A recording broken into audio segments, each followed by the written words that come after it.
Hey, what's up, guys? I'm Dan, I'm Taylor. and this is the Redemption Fitness and Beyond podcast. Thank you guys so much for listening. Last week we had a much larger response than I thought we would, which was really cool. Just to have people messaging me, and I know you've had a few messages and some comments on the videos and stuff that we posted.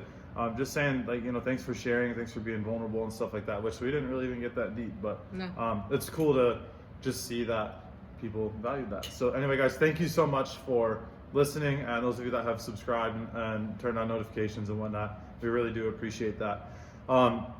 This week we're going to just talk about a few different things similar to what we talked about last week. We're going to talk about the difference in the pregnancies between Freya and Axel, obviously for Taylor, and then like my perception of them, I guess, and kind of like what I've noticed as we go through that together when she's the one carrying the babies. We're also going to talk about, like, on a very basic level, calorie in versus calorie out, and how like weight loss or weight gain happens and what that looks like. And we might, depending on time, touch ever so lightly on macros, but we're gonna do a different podcast on that anyway. So I guess, Taylor, we'll go ahead and roll right into this. Like, what do you see as like the biggest two differences in your pregnancies with Freya and now with Axel? So like, what would you say are the biggest two ones? And it could be health, it could be mental, anything. I think there's a lot of differences in both of those worlds. For the health aspect, I mean, to my own selfishness, there was reasons why I did not work out during the first pregnancy. Yeah. Having the gym issues and all. So the gym issues you're talking about, like the issue with my dad at the gym. Not feeling like I had a welcoming space to really just be able to work out in and just have that space to. Well, I do just want to say I think that relationship is a lot better now. Oh yeah, much better. Like that's going to be one that we've already decided we are going to talk about that at some point. Yeah, exactly. But just wanted to put that out there because there are people that know my dad that listen to this. So right, and 2 years ago was 2 years ago. Yeah, and it was very different. Yeah. The relationships between everybody, and I think pretty much everyone in our family was a lot different at that point. Right. But anyway, sorry, not to interrupt there. So you weren't working out for quote unquote selfish reasons. You just didn't feel comfortable at the gym, which is totally okay. Mm-hmm. So what, like, where were you going with that? I just, now that we have, the space that we have, I've been able to work out a little bit more with Axel, and with the whole open getting switched to being in time, October, October, where that was like kind of a time where I was starting to really get pregnant and start to feel Axel taking up more of my body You were space. really pregnant before that. I know, you I started was to imaginary feel pregnant. Right. I was like, that's like when people say I'm like half pregnant. Like, no, you're either all the way pregnant or you're not. But you were. You started, I was sharing way more space at that point. Yeah, you had a lot more availability for Freya to climb on you, and a lot more room to do a lot of the movements that we do here. Yeah. So like, with the open being moved, I kind of was not necessarily forced into doing the open, but of course, like I wanted to do the open, especially being the first year that they had switched it around like this. I kind of wanted to at least, October. give it a go and see how I would do. But I've been able to work out a little bit more during this one. With my first one, with Freya, I was given gestational diabetes about 3 months out to her delivery. It might have even been a little bit earlier than that, but yeah. Maybe a little bit. About halfway through, but yeah. Not much, but yeah, so the last 3 months were dietary controlled gestational diabetes. Yeah.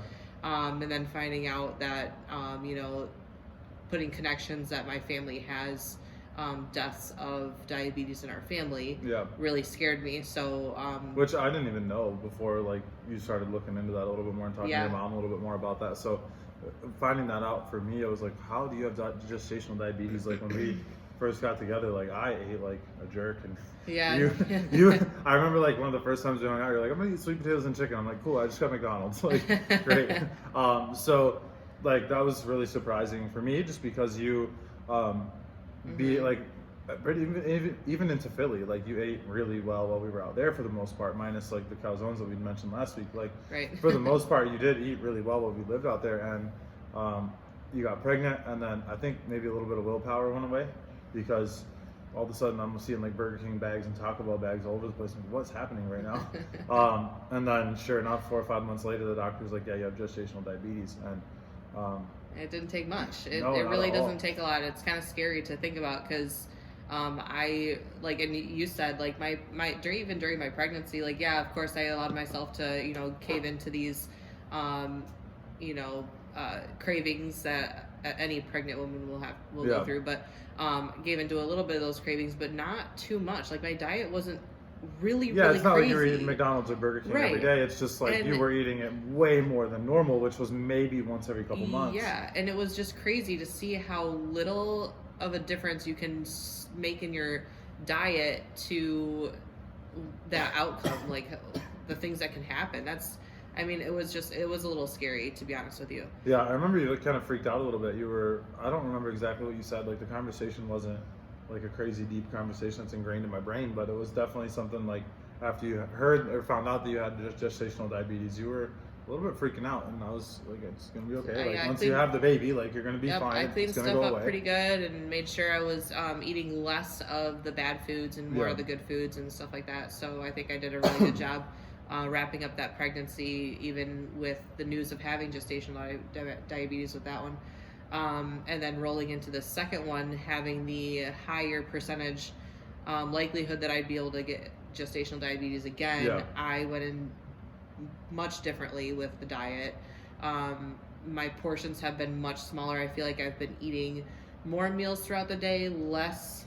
Yeah, from like my observation, I would say that you've been eating more frequently, but it's smaller portions. Mm-hmm. But even though the quality of food might not be the best, and especially like with us moving like just a month ago, like and not having a stove or range or whatever Oh the my heck gosh, it's called. yeah. I still don't know what it's called. Yeah. Without having that for a month, like that makes it tough to stick to any nutrition plan, let alone like making sure you're taking care of yourself and a baby. Yeah. So like I think that you did really well through that process. I mean, obviously you still have about a month left, but overall, like I feel like your self-control has been far better. And there's still times where you're like, can you get ice cream, or can you do this, or can we have this, or and yeah, we know it happens, and that's life, but that's totally okay. Right. And it's okay to not stress yourself out. And that is actually like one note that I made that I wanted to talk about was like allowing yourself to have grace through that process, because like being okay with the fact that like, hey, I just had a cheeseburger, like acknowledging what happened and then moving forward from that. So like, is that something that you have done or you do at all like through this, or is it something more along the lines of like, oh well, I just ate that, like I'm just gonna move on to the next meal? Or is it something where you're like, yep, I just had a cheeseburger, like I really wanted a cheeseburger because I was stressed out? Or like, is it something that, do you understand what I'm asking? Yeah, so like I think that you'll kind of like agree with me when I say this too, where like we meaning you and I, we've had like a dinner date where maybe the full dinner was kind of more of on the cheat meal side.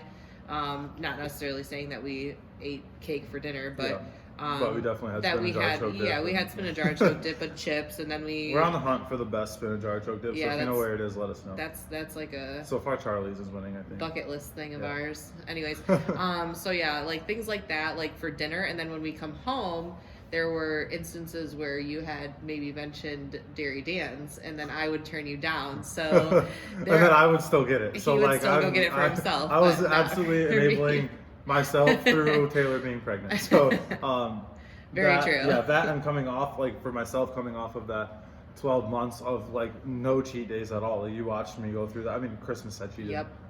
This was last year, not this past Christmas, Yeah. but the year before.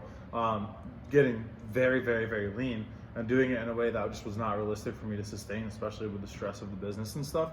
Now, granted, I did get more carbs back after, and I was less grumpy, but still, like, just having, like, right now, the way I'm eating is like I'm moderately tracking my food, and like we're going to talk about that a little bit later, but like today we're a little bit later, but like ultimately for me, I think what it comes down to is like making sure that if you enable yourself to have something, like there needs to not be a consequence on the back end, but you have to be conscious of it. Right. So like for myself, not being pregnant, so I know we have most of our people that listen aren't pregnant, probably everybody, but like, for now at least, but like those of you guys that are like that come to the gym, if you're a member, if you're not, like if you're listening to this just for purely entertainment, like I think that like figuring out that, hey, I had a cheat meal today, if we want to call it that, let's just go with that for now. If I had a cheat meal today, like it's okay because I had a stressful day at work or whatever, but I know that, I recognize that was a lapse in willpower, and I'm okay with sacrificing that little bit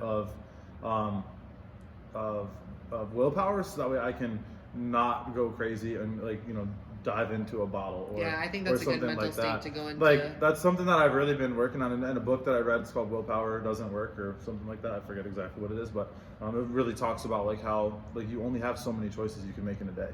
And you know, if you have a stressful day at work, or you know, if you and I got into a fight, like I might just go and grab some Taco Bell or whatever. Like we might just decide to go out for dinner instead of cooking dinner because it's less things that we have to do, and it's okay to do that, but you need to acknowledge it and why, like realize why you're doing it. Yeah, move forward too from it, and not let that continue down a slide of, you know, more and more bad decisions.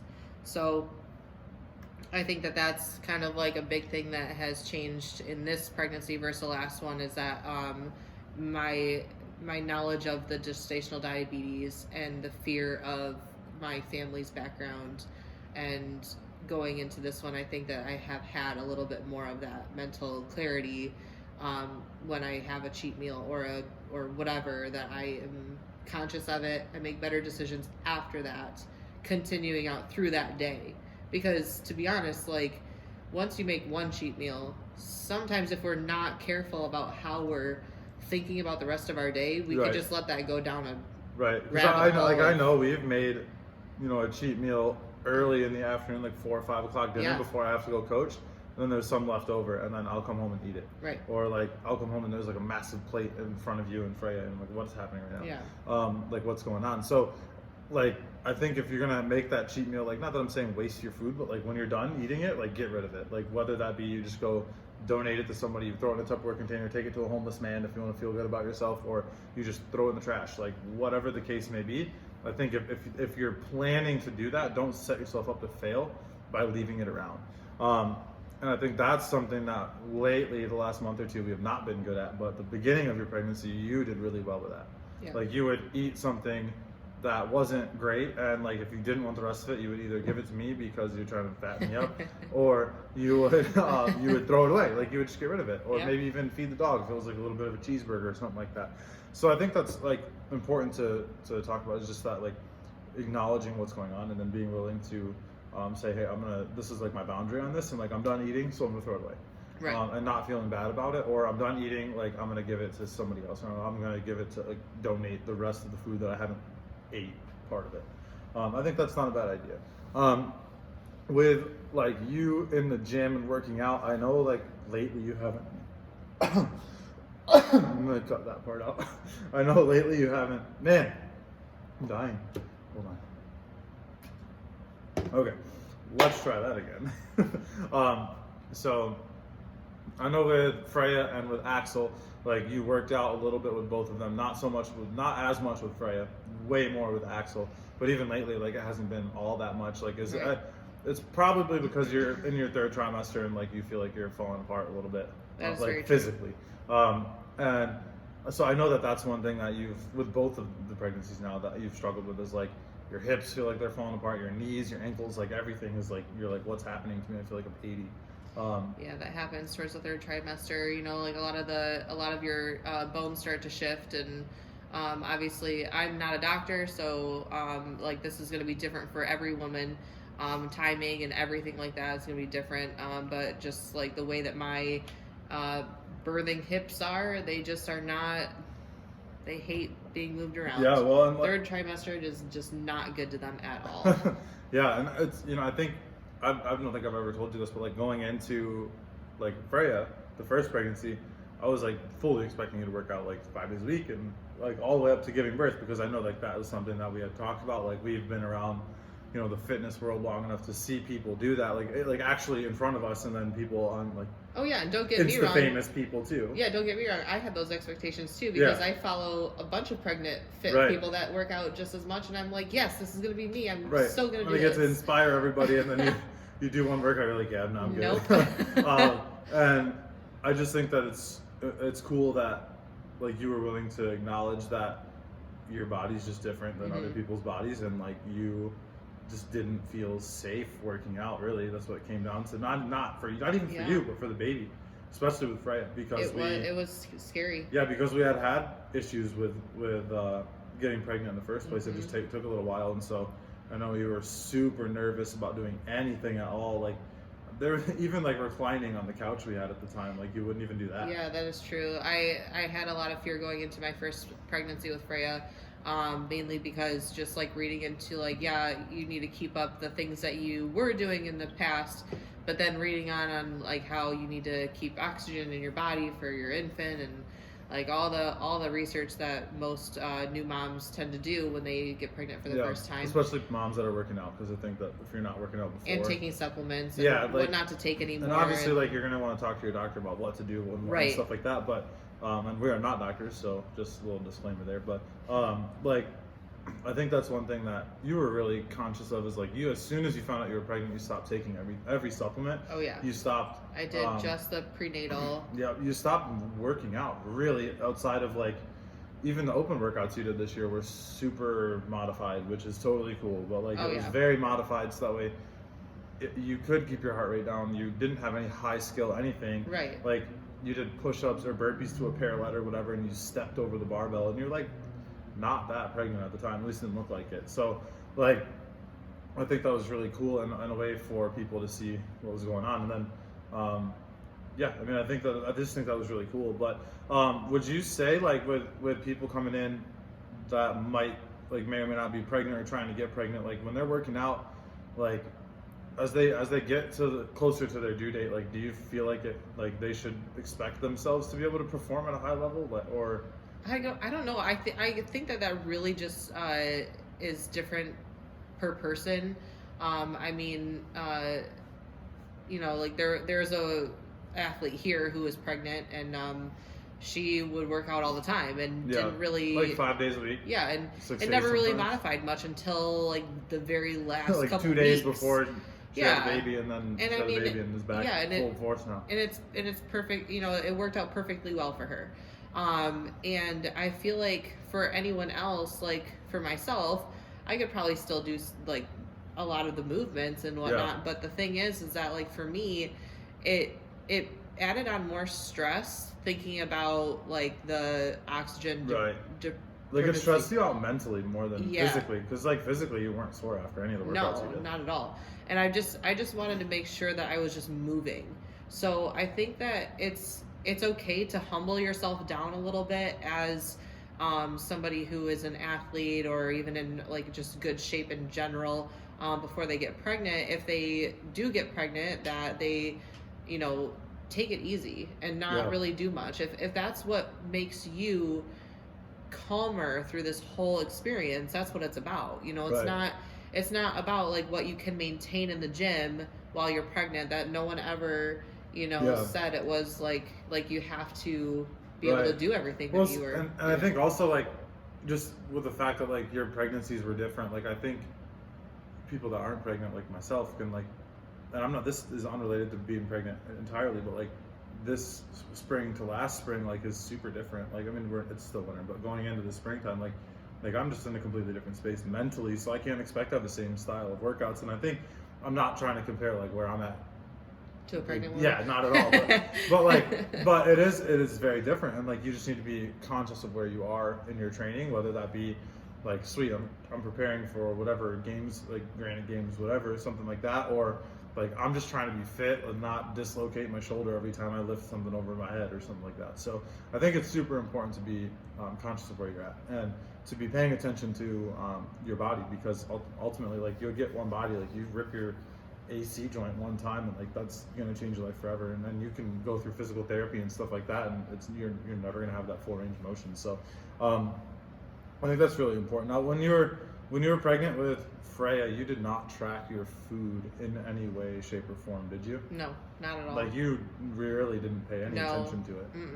That was just eat when you're hungry, and it was almost maybe stop when you're full. Yeah, it was pretty much all the time too. Yeah. So yeah, that one I got a little crazy on, so I'll just admit that. And that's okay. I mean, it happens. Yeah. With Axel, have you tracked at all? I didn't track. However, after tracking my macros, via postpartum, Yeah. I know more of the size portions on Yeah. proteins, fats, and carbs that were working for me, and I knew which ones I needed to up during my pregnancy. So Yeah. I kind of eyeballed things. Yeah. Do you know how many protein, fats, and carbs are in macaroni and cheese? Because you love mac and cheese. I haven't had mac and cheese. I know, it's weird. I don't know why. She likes macaroni and cheese with peas inside. Oh, it's very that's my strange. favorite. I know, It is it's my weird. favorite. But so I guess like for somebody looking to lose weight, like what would you suggest? I'm not saying a pregnant person trying to lose weight. Don't try to do that. But and like someone listening who might be like, man, I'm stuck. I got 10 pounds left. Whatever. I got to lose 100 pounds. Like, where do you start? I mean, for me, I started with, quite honestly, finding myself a coach. I mean, I'm a coach myself, and I'm not even gonna lie here. We haven't even talked about this. This is very new for you and I to be discussing this at all. But like, I hired a coach. I hired a coach to tell me Well, I knew about what. that. I know, but I just mean like this discussion on where I would start, because this is where I would actually start We've already again. We've talked a little bit about that. Yeah, like this postpartum, like, I mean, I've done it before, but to be honest, I'll do it again. I will hire a coach again. The best athletes in the world have coaches. The best business owners in the world have mentors. Like, yep, everybody. I mean, even the best student has a teacher. I mean, you can't grow without someone else helping you. Like, it just, we have to humble ourselves into admitting that, and once we do, we get the support and help that we need, then I mean, there's no stopping it. It's all just a decision. Right. Well, it's almost like having that person that you spend a little bit more time with every day, or not day, every week, whatever, like pulls you along. Like yesterday, I went and sat with Rick, who's a really good friend of ours, and like the person that really, without him and his wife Angie, like we would not have a gym today, because they invested money into us getting started. But sat down with him, and like after, I mean, I could have sat there all day. I told you that yesterday. Like, I could have literally talked to him the rest of the day and been so stressed out and overwhelmed in a good way of things to do and not processes, but like choices to make, decisions, whatever, like that would affect the gym in a positive way or affect my life in a positive way. And like through the conversation with him, he like was like, this and this and this needs to happen, and like that's it, like, because you keep saying that you want to do stuff and it's just not happening, so like do it or it's never going to get done. Right, exactly. And that is the exact like kick to the face that I needed, because I have been so stuck, like, and you've witnessed that, and I've been so stuck, and like allowing myself to like stress eat, and I'm not sleeping very well, and like it's because of a few different issues that have not been addressed. Exactly. And so like I guess that comes back to the coach thing. Like Rick is not my coach, but just having somebody around you who can objectively see your life from the outside and who's observed you for a little bit of time, whether that be through social media or through you giving them information like you were, but giving like calories and macros and steps and all that stuff. Exactly. Like if you're just providing information, like that is enough observance for a coach to tell you where you're going, what you need to do. Like for somebody on the outside looking in who knows you really well, like they can see your Facebook post that like you're #blessed and living your best life, and see like you're full of shit, and they're like, dude, you're struggling, and I can see it. And that was yesterday's conversation with Rick. Yeah. Not that I ever put #blessed. I did put living my best life though on one of my pictures a little while ago, but that is completely not the point of where I was trying to go. But like, yeah, I think a coach is huge. But like ultimately, if you're trying to lose weight, like it just boils down to eating less calories than you're burning in a day. Right. It's as simple as that. Like, you can't burn more wood than what you have available to burn in the fire, and so like you want to give the fire as much of your wood, aka your fat, as possible, so that way you can burn that fire and burn your fat as quickly as you can. Now that being said, don't go not eating food.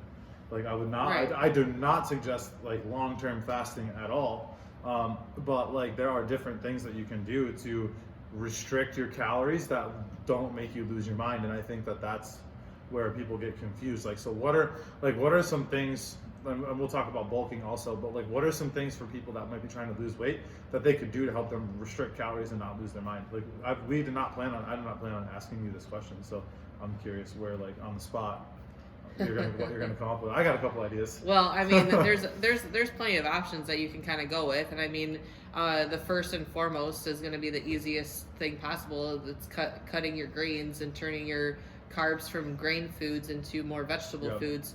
Vegetables have nutrient dense stuff. Yeah, they're nutrient dense. They're lower in your carbs, so you can have more of them. They're green. And they're green, so there's that. Popeye. But yeah, I think that's like the first step into making the more space in your diet for less calorie, but not necessarily killing yourself on how much food you're cutting out. One thing I did when I got my carbs cut 2 years ago was I went to like intermittent fasting, but not on purpose. Like I wasn't sticking to like a window of like 6 hours or 8 hours or whatever. And intermittent fasting, for anybody who doesn't know, is when you purposely don't eat for 16, 18, 20 hours and then you have a small window where you eat. It's supposed to like regulate your blood glucose levels and stuff like that, so you burn more fat. Anyway, I'm not 100% sure on it. I don't love it, but I do have a few friends that do it and a few coaches that suggest it. But I personally just did that. I basically just didn't eat breakfast, and then I ate from about 2 o'clock is when I ate my first meal, and then I ate after I got back from the gym around 9. And that was like my window of eating, and then I fasted the rest of the time. But like I would still have, like, if I was hungry, I would eat a protein bar. I would eat a couple eggs. Like I'm not gonna deprive myself, but that really helped me to be able to have bigger meals. Because if I eat just like a little meal here and there, like a bird, I just do not ever feel satisfied, and that triggers me to eat more. Right. And I found that out after like a week of like trying to eat breakfast, lunch, and dinner and snacks, and it was a struggle. Like I think you remember me, like I was so angry and grumpy last like Thanksgiving, because that was when my carbs first got cut. That was rough. Yeah. Any other like tips for somebody trying to lose weight? Aside from the switching out your grains to veggies, I would definitely increase your water intake. Speaking of which, for everybody listening, not watching, I just was taking a drink of water was as she was talking about that. Was not planned. But yeah, so more water intake. If you're dehydrated, you're gonna feel a little more hungry, but if you actually drink water, you'll feel full. Right.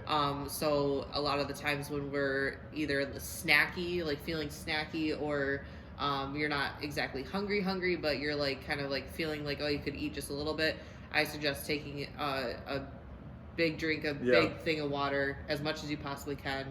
That might help you kind of like tide off till the next actual meal.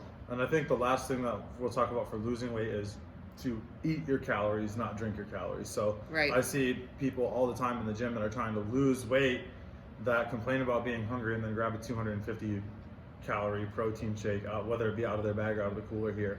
And then they drink it, and like that's great. Like it's fine because it's convenient. It's a bunch of protein. It's calorie. Like it is nutrient dense. But that being said, like it is liquid that is not going to keep you satiated for very long. Nope. So like you can drink a protein shake and it's going to keep you full for 30 minutes, or you can eat a whole chicken breast and like a pound of broccoli and have about the same amount of calories. Right. And get this pretty much like virtually the same macro breakdown. I mean, I obviously don't have the macro charts in front of me, but like I would assume pretty similar. And so which one of those is going to keep you full or longer? Like definitely the broccoli chicken, like without question, hands down. Exactly.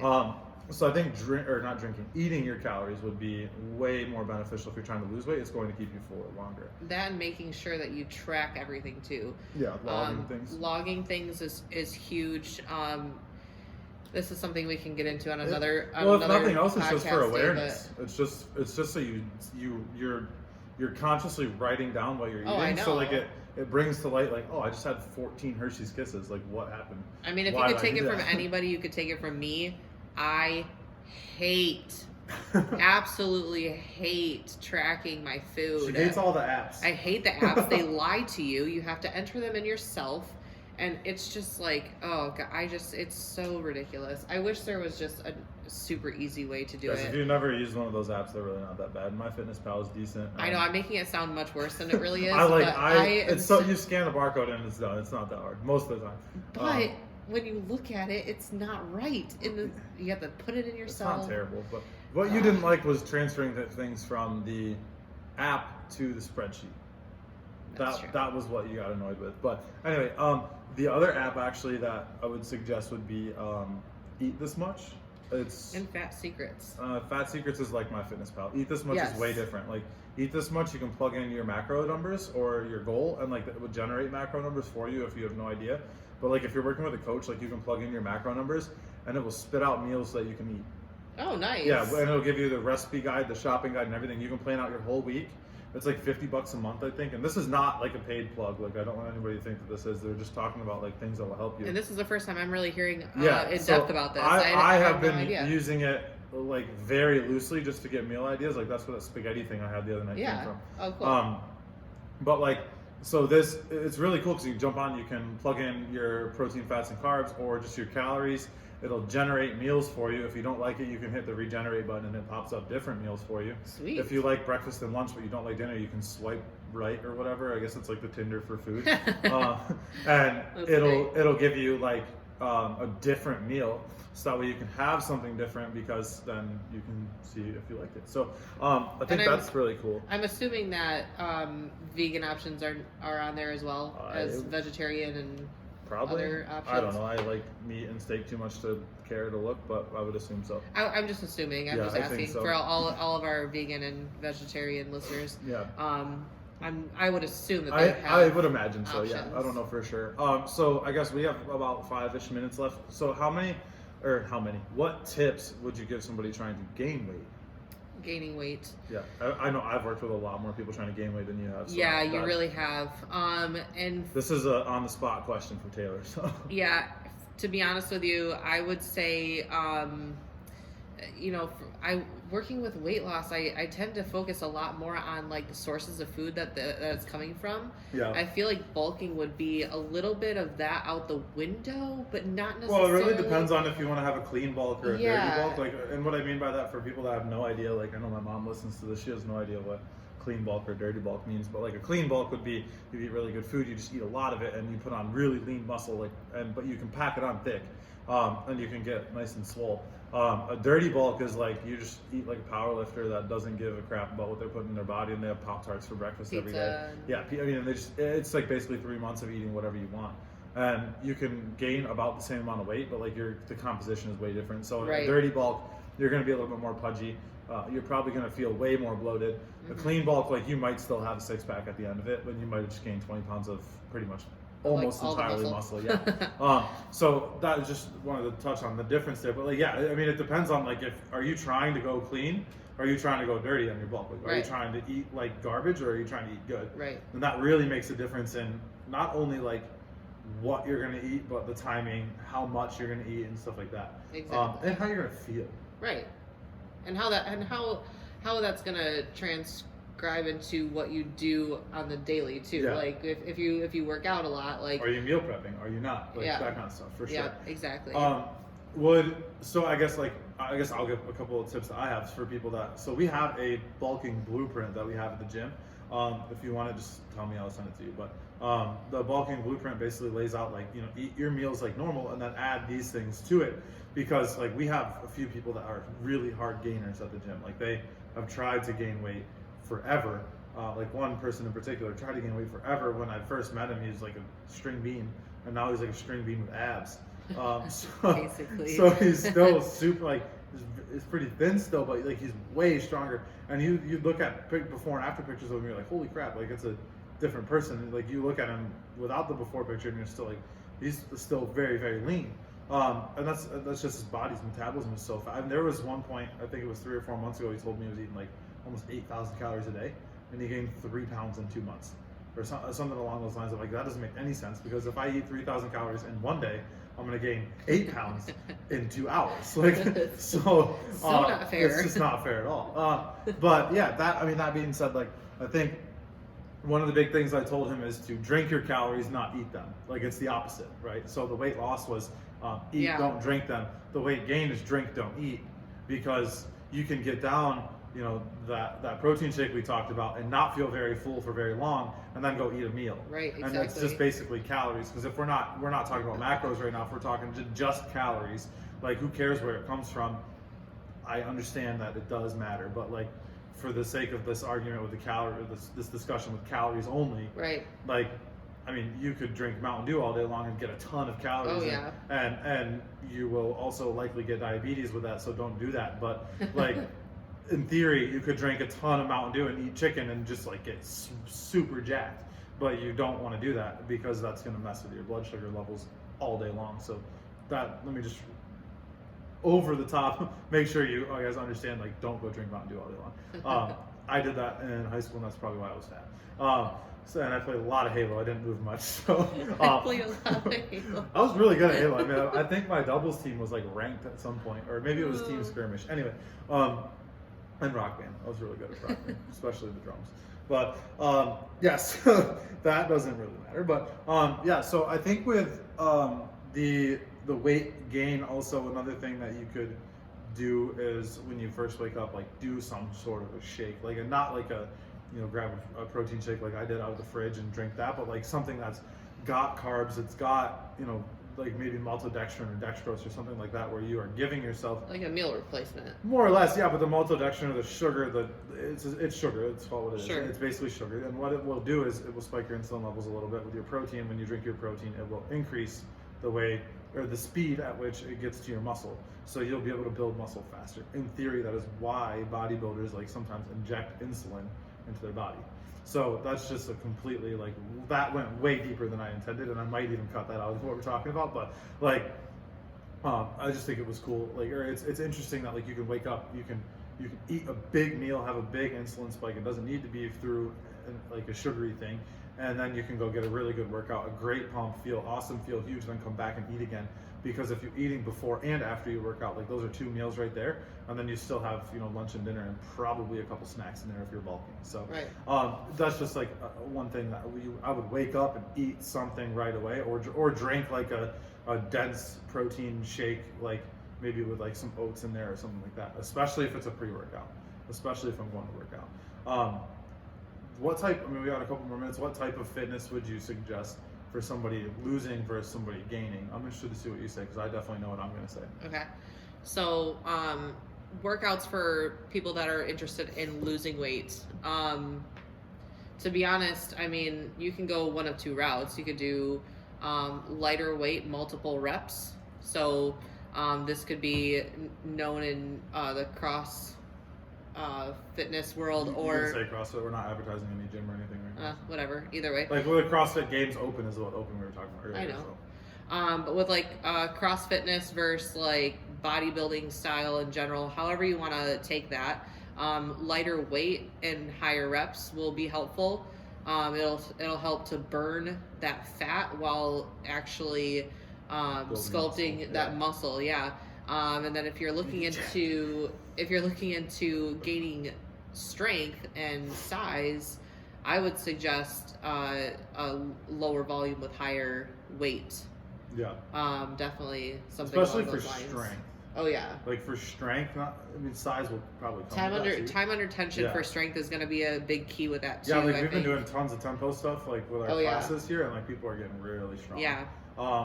So I think like my answer to my own question there, with like what type of fitness would I suggest for either one of those people, would be whatever type of fitness you like. Because ultimately, like if you're trying to lose weight, you can lose a bunch of weight and never go in the gym. If you're trying to gain weight, you can gain a bunch of weight and never go to the gym. People do that all the time. Right. So like if you're trying to gain weight healthily, yeah, obviously probably should go work out a little bit, and that would be helpful.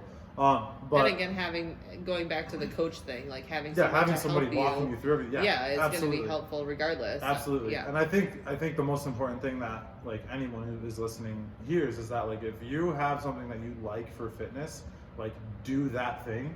And if you're trying to gain weight or lose weight, like find somebody who knows what they're talking about. That could be us, it could be somebody else.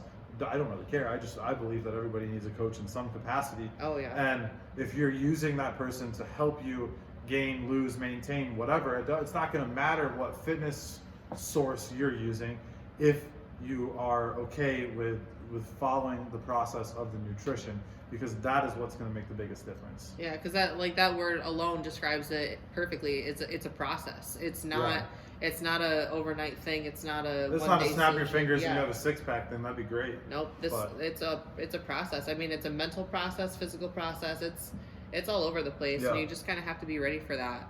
yeah, for sure. So we're gonna wrap this up, guys. Thanks for joining us. Next time on our next week on Tuesday when we release the next one, we're gonna talk about a little bit more about the source of your foods and your calories. So like we've mentioned a little bit like protein, fats, and carbs, but we'll dive into that a little bit more next week. Like again, like we're not doctors or scientists or anything like that. Like I have a couple nutrition certifications and that's it. Like nothing Speaking on crazy. more experience. And Yeah, it's more just like what's worked for me, what's worked for my clients that I work with, and then also like what our opinion is just of what we've seen. So we're gonna talk about that next week. Hopefully you guys will join us. Again, if you are watching this or listening to this, wherever you're at consuming this piece of content, if you could give it a subscribe, like it, share it, comment on it, whatever, just help us get the word out there. And we'll see you guys hopefully next Tuesday. Yeah. Bye. Bye. Have a good day. Go fuck yourself, Is that, what's his nuts?